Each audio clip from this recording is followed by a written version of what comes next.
どうも、ボタニカリスティックスです。今日はですね、コバンボ大樹の紹介動画をやりたいと思います。これにちょっと場所が変わったんでね、これたまたま今ベンジャミン映ってるけど、今日ベンジャミンやるわけじゃなくて、今日はこっち、ドーン。コバンボ大樹の紹介です。ちょっとね、なんか勉強会みたいな感じになっちゃうかもっていうのは、内容がね、考察動画シリーズでもいいよねっていうような内容なんですよ。かといってね、考察動画のシリーズでやるとですね、ちょっとボリュームはそんなでもないから、一言で終わっちゃうような内容だからね。なんで、フィカス紹介の動画シリーズの方が、馴染むかなっていうところで、そんな感じで今日はフィカス紹介でやります。そう考えるとね、フィカス紹介と、その考察動画のシリーズってもうなんかちょっと意外と線引きが曖昧だよね。それはいいんだけど。で、まずはちょっと。これがコバンボ大樹という品種の、フィカスです。丸い葉っぱ。丸い、ちょっと後でも話すんだけど、丸かったり、なんかこう、三角だったり、ちょっとね、葉っぱはいろんな形あるんだけど、で、あとちょっと後で話すけど、この裏側ね、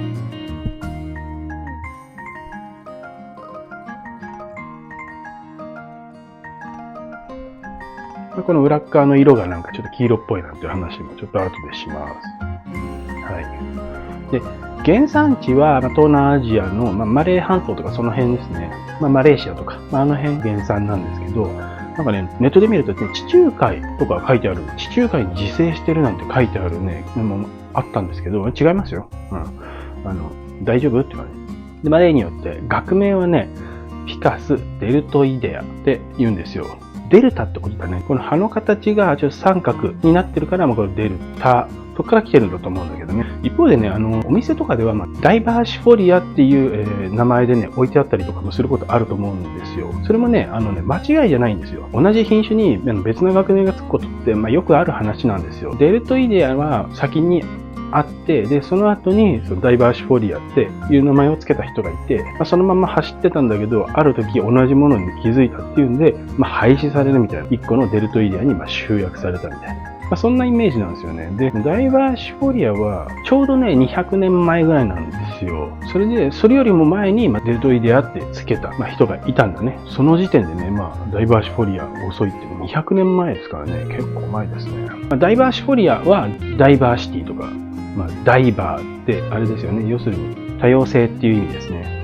このね、コバンボ大樹の面白いところでもあるんですけど、私有異種って言うんですけど、ちょっと専門的な言葉なんですけど、このコバンボ大樹にはオスとメス別々にあるわけ。普通にオスとメスが分かれてるっていうことなんだけど、理科の授業で習ったことあると思うんですけど、一つの花にね、オシベとメシベがこうあって、みたいな話があったと思うんですけど、そのオシベとメシベね、分かれてる。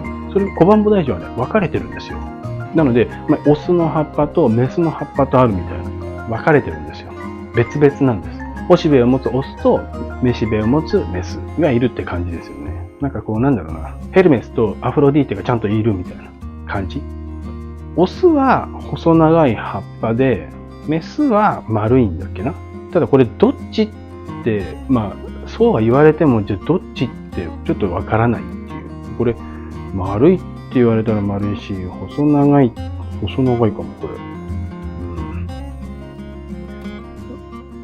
でも丸いっちゃ丸いよね。だから結局ね、そう言われたところでね、ちょっと、だからほら、あれですよ、オスとメス持ってきて見比べないと、もう、全然わかんない。これ結局どっちかわからない。どっちかわからないね。そういう意味じゃ多様性じゃないですか。そう。だから、ダイバーシフォリア。あとね、着生植物なんですよね。ガジュマルとか、ベンガルとか、締め殺しの木とか、前にちょっと話もしたことあると思うんですけど、コバンボ大樹も土にね、なる木というよりはですね、木の上とか、岩の上とか、そういうところで自生したりするんですよ。ただね、締め殺しはしない。本当の着生植物っていうのはね、まさにそういうことみたいですよ。前、ちょっと富士の話もしたと思うんですけど、富士は、締め殺さないけど、あれ結果的にね、覆いかぶさってね、下の木がね、太陽浴びれなくなって、結果的に、すいません、死んじゃいましたみたいな感じだと思うんだけど、締め殺しはしてないね。だから締め殺しの木じゃないんだけど、これもそう、締め殺しの木ではない。本当のね、着生植物っていうの。で、あとはね、うんちくとしてはね、これマレーシアとかね、そっちの方ではね、薬としてね、古くからね、親しまれてる植物らしいんですよ。これでお茶飲んだりとかするのかな、なんか糖尿病とか、そういった病気に効くみたいな言うんでね、なんかすごい重宝されてるっていう話ですよ。なんかね、僕らはそんなイメージないんですけどね。日本ではさ、ほら、小判母大樹って言い方するじゃん。これも僕なんかね、名前、どう思いました？なんか変だなと思いませんでした？小判かって思わなかったですか？なんか、僕ね、最初聞いた時に、何それと思ったんですよね。小判ってね、聖樹県のどら焼きかよみたいな。そもそもさ、小判って言ったらさ、まあ、イメージするでしょ？米俵とかさ、コロッケみたいな。まあ、そういう形じゃないですか。なんで小判って思ってたんですよ。で、これね、ちょっと辿ってみたんですよ、それで。で、もともと要するに原産地のマレーシアとかでは、じゃあなんて呼ばれてるかっていうと、マスコテックとかいうね、ちょっと読み方合ってるかどうか知らないけど、そういうね、風に書いてあったんですよね。で、そのマスって何なのってマレー語でね、調べたら金とかそういった意味らしいんですよ。で、それならなんかね、まあわからんでもないじゃないですか。で、よくさ、この裏側が黄色くて、これがとか言うじゃん。だからここなんだなと思って。まず、その金みたいなのがあって、それがさ、英語圏に落ちてか、まあ日本だけなのかわかんないけど、カタカナで、まあ、いわゆるゴールドコイン、なんかフィカスゴールドコインって言ったりするでしょ。で、それはまあこれだと思うんだよね。で、その流れで日本名投資もなんか無理やりつけようとして、なんか小判母大樹になったんじゃないって。要するに、金というよりなんかもうお金の意味合いがなんかこう乗っかってって、まあ伝言ゲームみたいに。それで小判母大樹っていう名前になったんじゃないかなって、まあ僕はちょっと思ってるんですけど、どうでしょうか。ところで、まあこれ最後にしようかな。もう小判母大樹じゃないですか。なんかさ、小判母大樹があったらさ、今度はさ、大判母大樹っていうのもあるじゃない。大判母大樹って今度は何みたいな。要するに、金から始まってさ、ゴールドコインとか言ってたのがさ、小判母大樹になったでしょ？お金の流れで。そしたらなんかさ、今度それと比較して大きいから今度大判母大樹とかいうの出てきちゃったわけ。で、その大判母大樹ってじゃあ何なのって、じゃあこれの大きい品種なのみたいな。って思ったらさ、全然別物なのね。ね、ちょっとね、これね、今よくわかってないんだよね。ガジュマルなのか、まあフランスゴムなのか、ね、その辺ちょっとよくわかってなくてですね、まあ今後調査していこうかなとは思ってるんですけど、そんな感じですかね。今日はまあ、フィカス紹介ということで、小判母大樹。最後にもう一回ちょっとどこか。ちょっと変わってるよね。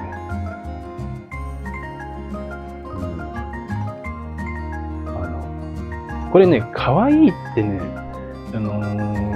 紹介してるサイトとかもあると思うんですよ。可愛いかな？僕結構好きですよ。好きなんですけど、なんかこう、可愛いっていうのとちょっと違うかなって僕思ってはいるんだよね。なんだろうな。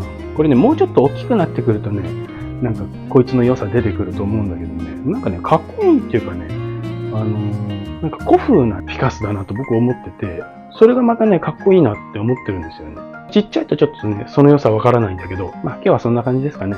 まあ今日はフィカス、ゴールドコイン、小判母大樹ですね。学名はデルトイデア。ダイバーシフォリア。ちょっと古い言い方だけど、まあ、別にこれでもいいと思いますよ。まあなんかそのお店によってね、なんかちょっと葉の形が細長いからとか、ちょっと黄色いから、ダイバーシフォリアっていう名前で、まあうちね、デルトイデアの緑色のも出してるから、ちょっと黄色っぽいから、ダイバーシフォリアっていう名前で出そうとかね。そういうことやってるね、お店とかもあるかもしれないけど、それは別に間違いではないですね。ただ、まあ統一されてるよ。デルトイデア。まあ要するに同じものですよっていうことはね、まあ今日分かってもらえればいいかなと思いますね。はい。そんな感じで、今日は、フィカス紹介、小判母大樹でした。それではまた。